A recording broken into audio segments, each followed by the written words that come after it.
കൊടുക്കുന്നത്. ഒരു മുസ്ലിമിനെ സംബന്ധിച്ചിടത്തോളം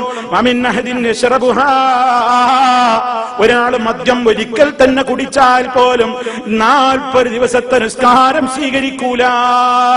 ഒരു തവണ മദ്യം രുചിച്ചവന്റെ 40 ദിന നമസ്കാരം സ്വീകരിക്കപ്പെടൂല.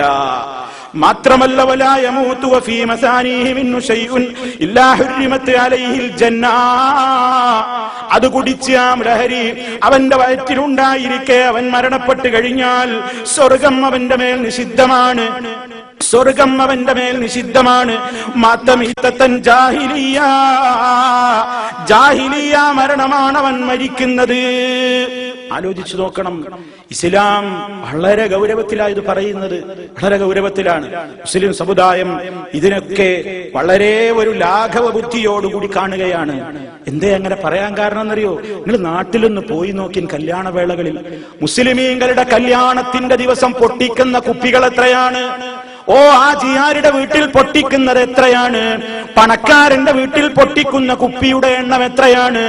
അതാ ആ വീട്ടിൽ തലേന്ന് ഒരുക്കത്തിന് വരുന്നു എന്ന് പറയുന്ന തെമ്മാടി കുട്ടികൾ, യുവതി യുവാക്കന്മാര് കുടിച്ചു തള്ളുന്ന കുപ്പികൾ എത്രയാണ് മുസ്ലിമേ? അറിഞ്ഞിട്ടും അറിയാത്തമെന്ന മട്ടിൽ കണ്ണടക്കുന്നു ബന്ധപ്പെട്ട രക്ഷാധികാരികൾ. പാപ്പ കണ്ണടക്കുകയാണ്, മക്കളും കൂട്ടുകാരും പോയി വീശുന്നത് കണ്ടിട്ട് ഉമ്മ കണ്ണടക്കുകയാണ്, മണിയറയിൽ കുപ്പി കൊണ്ടുവന്ന് വെക്കുകയാണ്. അങ്ങനെ സർവ മോശത്തരങ്ങൾക്കും കേരളത്തിന്റെ തിരുവനന്തപുരം മുതൽ കാസർഗോഡ് വരെയുള്ള കല്യാണങ്ങളൊന്ന് പരിശോധിച്ചു നോക്കൂ. മദ്യം എത്രയാണ് പൊട്ടിക്കുന്നത്? ഇതൊന്നും ഉണ്ടായിരുന്നില്ല നമ്മുടെ സമുദായത്തിൽ. ഇത്രയൊന്നും ഉണ്ടായിരുന്നില്ല. ആളുകൾക്കൊരു വലിയ വിഷമായിരുന്നു. ഒരാളൊന്ന് കുടിക്കാൻ തന്നെ എന്തായിരുന്നു സമൂഹത്തിൽ അവന്റെ സ്ഥിതി? ഇന്ന് സ്വകാര്യത പോയി, ഇന്ന് പരസ്യമാണ്.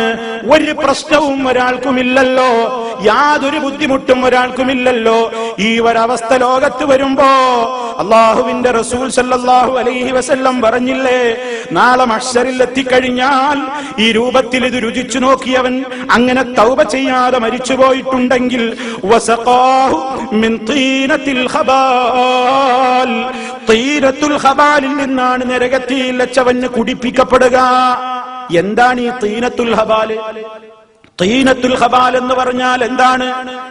അത് നബി സല്ലല്ലാഹു അലൈഹി വസല്ലം പറയുന്നു, നഹറും മിൻ സദീദി അഹ്ലിന്നാർ, നരകത്തിയിൽ വെന്തരിയുന്ന പാപികളുടെ ശരീരത്തിൽ നിന്ന് ഒലിച്ചിറങ്ങിക്കൊണ്ടിരിക്കുന്ന ചീഞ്ചലമാണത്. നരകത്തിയിലുള്ള പാപികളുടെ ശരീരത്തിൽ നിന്ന് ഒലിച്ചിറങ്ങിക്കൊണ്ടിരിക്കുന്ന ചീഞ്ഞ ജലമാണത്, ചീഞ്ചലമാണ്. അതാണ് മദ്യപാനികൾക്ക് നാളെ മഹ്ശറിൽ വെച്ച് അല്ലാഹു കുടിപ്പിക്കുന്നത് എന്ന് വളരെ ഗൗരവത്തോടുകൂടി നാം മനസ്സിലാക്കണം. അത് എത്ര ഗൗരവത്തോടെ മനസ്സിലാക്കുന്നുവോ അത്രയും അതുമായി ബന്ധപ്പെട്ടവരെ തിരുത്താൻ നമുക്ക് സാധിക്കും. ഇത് വല്ലാത്തൊരു അപകടമാണ്.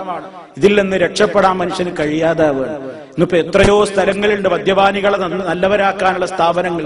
അഡ്മിറ്റ് ചെയ്യപ്പെടുകയാണ്, മാസം 2 മാസമൊക്കെ ഗുളിക കഴിക്കുന്നു, മരുന്ന് കഴിക്കുന്നു. വീട്ടിലെത്തിയാൽ പിന്നെയും പഴയപടി, വീട്ടിലെത്തിയാൽ പിന്നെയും പഴയപടി. കഴിയുന്നില്ല.